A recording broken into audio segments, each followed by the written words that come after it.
Blessed Be the Vampire by Dana Lee. For the life of the creature is in the blood, and I have given it to you to make atonement for yourselves on the altar. It is the blood that makes atonement for one's life. Leviticus 18:3. Chapter 1. I always trust my intuition. I didn't always, but I've learned to. As far as I can remember, I've always been fascinated by vampires, afraid of them. When I was 7, a vampire board game came on the market around Christmas time. That's all I wanted. I had a 7 o'clock bedtime, but my mom would let me stay up till all hours of the night if there was an old vampire movie on Chilly Billy. Christmas came and went. No game. I expected every wrapped package to be it. Instead, I got dresses for school and dancing baby dolls. That's just not a game for a little girl, was the response. Christmas night, I was awakened by a figure that moved down the hall towards my room. I sat stark up and blinked, making sure that it was there. And I wasn't asleep. I wasn't. It was there, dark cloaked, figure, and coming closer down the hall. I had been dreaming of vampires scratching at the window before I woke. But this was no dream. And it was closing in on me. I screamed a blood-curdling one, and the whole house came running to the hall as the thing vanished from sight. I never saw that thing again. The black, cloaked shape, the nightmare personified. But 20 years later, I was back at my parents' house one night, up late, playing cards with my brother Glenn. Something made me recall that night to him. He got really noided. I used to see the same thing lots of times. Don't you remember how I would scream and walk in my sleep? And all those nosebleeds that would never stop? Because I was scared. I could never get away from it, looking in the window at me. Now he'd say that it was some sort of familial delusion and smoke another one. He has an explanation for everything. Still, something strange is coming, which has brought to mind a lifetime of strange coincidences. I was home from college once when I was 20, home being Pittsburgh, Pennsylvania. My mother and I were shopping in the local drugstore. I heard a really creepy, otherworldly voice call my name. At the moment I thought nothing of it because I've heard this sort of thing before, even used to turn around and look for the caller. I had grown to believe that it was just a voice in my head. But this time my mother turned around, looking up and down the aisle, even over in the other adjacent to ours, empty besides ourselves. What was that? Did you hear that? That was scary. Is somebody here that you know? I can't find anyone. It called your name, Dana, so deep. Look, I've got goosebumps. Do you think someone's tricking you? Over an intercom? She looked around for one-way mirrors. You heard it too? Yeah, it said Dana. She tried to imitate the creature sound of it. I was looking around for the trickster that I knew I wouldn't find. It was pretty strange and curious. No one ever heard the voice, I believe. But just like the dark shape now, the deep crushed velvet of that voice had been experienced by another. There were 2 other instances that same summer. People tell me I'm touched, especially the students that I had when I taught 8th grade English down south in North Carolina. I have a white streak down the center of my head that I woke up with one morning when I was 21. Maybe I am because it happened in my room, at home, in my parents' house. I was on the floor working on a scrapbook when someone very deliberately laid its hand on my shoulder as if to bless me, I felt. I never was scared and always assumed that it must have been my dead grandmother. But now I wonder. Then in Paul's house one night, I got up out of bed, naked, and headed for the bathroom. On my way back, I knew that Paul was coming towards me in the pitch, pulling closer through the darkness to hold me in his arms, when someone did just that. Someone, but not Paul. It just passed through me and left me shaken and terrified. I jumped back in the bed. Then, and I nearly forgot this, the night before my wedding, Paul and I were in the cherub bed at the Rose Manor Bed and Breakfast on Lake Pontchartrain in New Orleans, when something bit me on the ass. Not something like an insect, something bigger. I remember being paranoid for the rest of our stay, thinking there must be a snake in the box spring. Nevertheless, I felt it. It wasn't my imagination. Now, the other night I had a nightmare that a bat was biting me on the ass. I woke up screaming, "Help!" and swatting at it. It felt really real. I brushed it off as a dream, but then on my way up the stairs that night I saw it. That same black cloaked shape from my past was there at the top of the stairs before flashing around suddenly and dropping out the window. Chapter 2. I've not been feeling well lately. I'm shaky and faint. I used to have similar problems when I was young, like 13. I would pass out at the drop of a hat.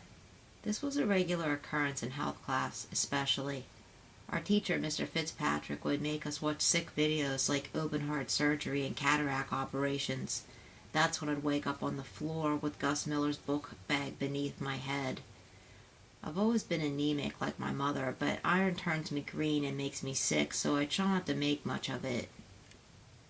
I've been getting really hot and breaking out in a cold sweat and shake before everything goes black.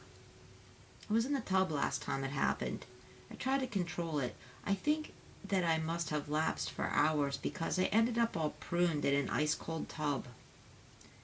I teach English and art to older kids at a government school. The campus used to be an old TB hospital that closed in the 40s. I fell out in art class over the Halloween box that I was working on. They carried me out on a stretcher, and I woke up in a hospital bed covered in tubes stuck in my flesh. My husband Paul and my dad were there. Everything was a haze, like a dream. I could see their mouths moving, but the words were garbled, deep and long. This wasn't my first day in the hospital. When I was 24, I ate some bad berries and ended up in the hospital for 9 days. My excellent surgeon said, "Your white cells are way up. I'm not sure what's wrong with you." They had me on so many drugs for the pain, which felt like a blowtorch, that I couldn't even think, let alone respond to him. I remember it all went well. Remember hallucinating that someone with the wind was trying to get in my sealed window. They took blood tests every 6 hours before deciding to remove my appendix. I signed myself out of the hospital the day that my doctor went on vacation and left his med student in charge. I've been sleeping a lot. I wonder if I still have a job. Doesn't seem to matter much these days. It's difficult to write. Difficult to think.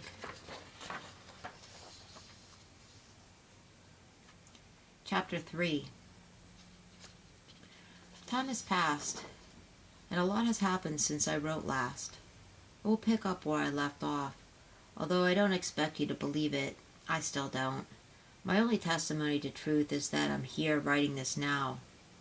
My heart has been broken. I think I'm dead. The last thing I remember from the hospital was another dream. I was hot, and I tried to get out of bed. I had to pull the IVs out of my arm to escape. I walked out of my dark room and down the hall to an elevator. I wrote it down and out in a daze. I must have been dreaming, or surely somebody would have stopped me in my nightgown before the mist and the night swallowed me whole. The ground was wet and my feet were bare. I could hear the cicadas singing from the trees. I moved towards the singing trees when the bat came down upon me, beating his fast wings against my gaunt and white chest. Then I remember crawling through the dust, grabbing at the earth with my cold hands. There were needles and yew-berries scattered about, and I remember as a child I would make tea out of those berries for my tea parties with the dolls. My mouth started mumbling, Unclean, unclean. Only this time the word did not escape from my lips. This was before the fall, because then I fell through a starlit space before awakening at my own funeral. There I lay below in the coffin, as if that's where I landed, only I was riding the ceiling in spirit looking down. Paul was there at the coffin crying. I only ever saw him cry once before, when I was leaving him long ago, before we were married. But I was always his, really, from the start, made for him. I could never really leave him. I knew that then, too. Even told his sister so. No, I wailed, like the banshee from the rooftop. Nobody paid any attention. They were lined up, crying, family, friends, and students. There were flowers everywhere, even poppies, my favorite, and they weren't in season. I looked for my mother. Surely she could see me. She knows everything unknown, like the state that I was in. She was born on Halloween. Mummy! She was shaking and crying, her eyes swollen shut. My poor sick father looked fragile, broken. They couldn't see me, but my mother did seem to sense my presence. Then I remember the code that my father and I had decided and planned for such the occasion. If we were dead, knock 3 times on the ceiling if you want me, just like the old '70s song. I seemed to be captured by the ceiling as it was, like a fly in a web. It was a strong magnet. I could see my corporal's shape, and I pound on the ceiling 3 hard knocks. What's that? Did you hear that? That's Dana. That's the code. I'll be. He held my mother tight. She's still around. Paul got up and went outside for a smoke. If I couldn't live without him, how could I die without him? How could I die? I followed him outside, floating, and held him in my inconstant arms, just like I always had. I had made sure that I had enough life insurance for a mausoleum, and my body was interred there.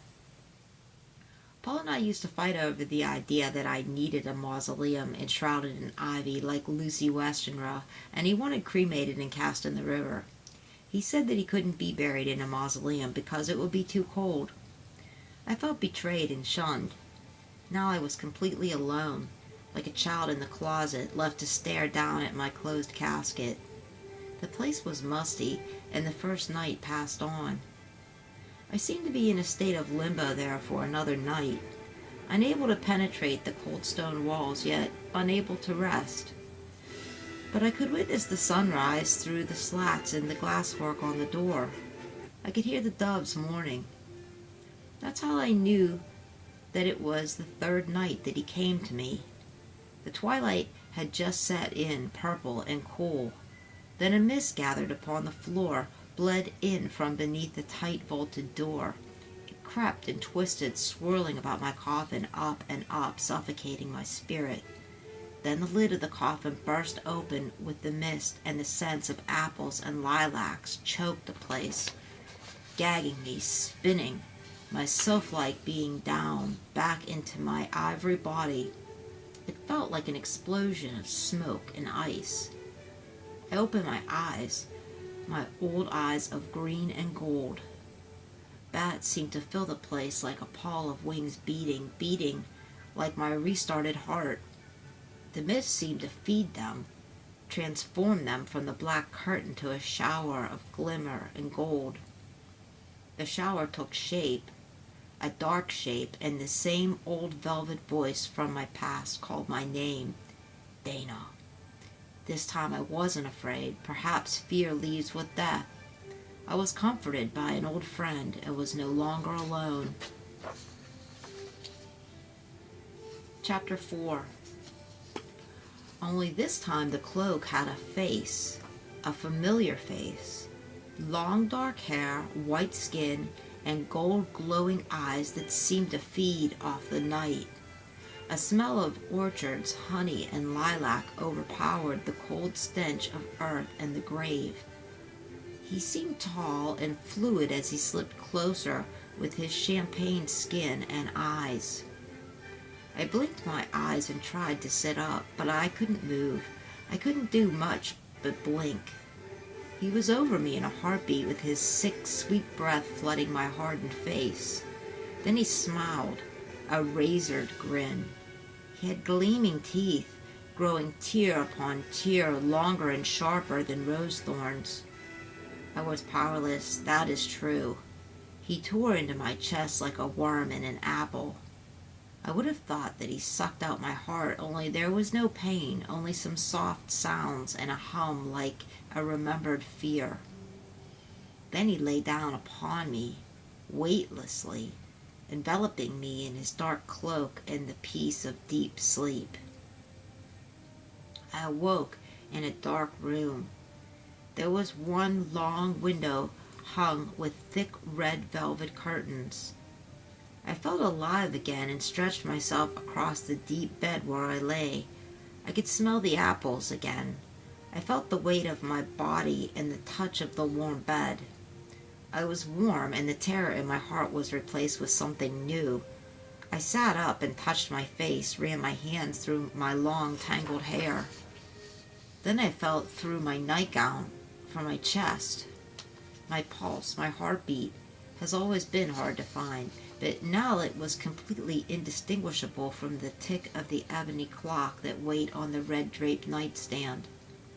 I looked around for a light and found a small oil lamp next to the clock and a pack of matches. I lit the wick and wondered how long it had been since I had a cigarette. I noticed a dresser with a full mirror and got out of bed to set the lamp before the mirror. I looked at myself in the mirror. I seemed somewhat translucent in the mirror, in the flicker of the light, but to look down upon myself I seemed solid as ever. I was whiter than before, but I was always white enough to glow in the dark. My green eyes always gleamed, but now they were more ablaze, and the fine web of vessels in the white was more prominent. I was always awfully thin, and that hadn't changed. I was too afraid to open my mouth, so I ran my dry tongue over my teeth, sharper. I was thirsty. There was a glass on the dresser with roses and devil's ivy. The room was papered a gold brocade. 2 old oil paintings hung on the wall. I took the lamp and moved in to examine them. Behind the bed hung a castle of blue and gray amongst the brambles and red sky. It was very good. I could trace the cracks in the mortar and stone.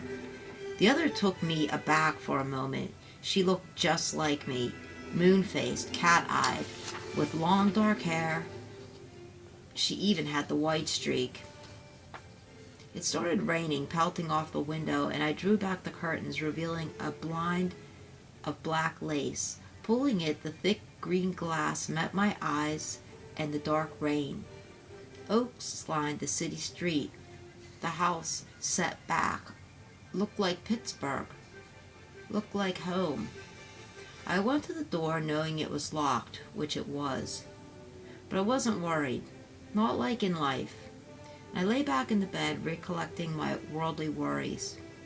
After 2 nervous breakdowns, I never worried, except about losing Paul. I'd try not to, as if my negative energies would find me, but I still worried. Now look. But I would find him soon. The clock ticked and the rain fell. Otherwise, the place was silent, to sleep and dream. I woke to find him smiling at the foot of the bed, tall and tattered. Welcome. That voice, the same voice. What happened to me? Don't you know? You're a vampire. You've always known, haven't you? Wasn't there a time that you waited, longed for me? A time. Who are you? Your father, your brother, your lover, your maker. He moved closer, and I pulled my legs up tight in the covers around me. You're not my father. I loved my father, but I am. He ran his long fingers up my arm like a spider. What's your name? Leviticus. You're a vampire. His face was like silk and his eyes twinkled as his lip curled to smile. You might say that. Am I? Yes, but you always were. I've been waiting for you to bloom. He got the rose from the dresser and brought it to me, ran it down my hair, like the red, red rose. Am I dead? Did you kill me? I turned to face him, look him in the eye, those eyes of his that went on forever. You will never die, never leave me. I remember my funeral. That was a dream of the past, a cold, dead recollection. You will never have such worries. It wasn't a dream, unless I'm still dreaming. At this he twirled around the room, spinning in that black cloak, a crisped leaf. Life is but a dream. Do-wop-do. I need my husband. He turned on me, a rush of black then, tamed as he breathed his apple breath on my face. You need nothing now, ever. Remember, I am your husband. Paul, if you mention him again, I will strike him down and scatter his torn body to the crows. I hardened further. I was mistaken in mentioning him to this demon. I would not do it again. Then to God, I cried out a silent prayer, just like I did in life. God, protect and bless my Paul. Then his eyes burned and he screamed a hellish scream, covering his ears with his gossamered hands. I did the same. It was a siren. The apple breath festered to an overpowering vinegar. My God, my thoughts, my prayers were not safe. He stopped. His screaming stopped, and the wicked smile returned to his thick curled lips. Safe. You're always safe. I will send him to hell if you send out another prayer. You can't. Would you still doubt him who delivered you from death? I doubt him who robbed me from life. I was careful, calculated in my response. Your life was nothing till now. It has only just begun. He was charming, diabolically. I would have to be very wary from now on. You can trust in me alone, always. I will be your savior. You killed me. No, I gave you life everlasting. Eternal death. You are already dying. His voice was soft now and thick. Don't you remember the fortune teller at the Renaissance Festival when you wore your black cape that your mother bought for you? She told you were sick, running in circles, chasing everybody away. Lady Raven, she held my hands. She didn't tell me anything I didn't already know. Sick, yes. Heart sick, not dying. He smoothed my hair. I pulled away. Always dying, born to die most, but not you, my beloved. He gave off a strange electricity that I hadn't noticed before. The very air seemed to be charged with it. Running into my arms, and he wrapped himself in the heavy cloak about me, and we fell into a rapturous slumber.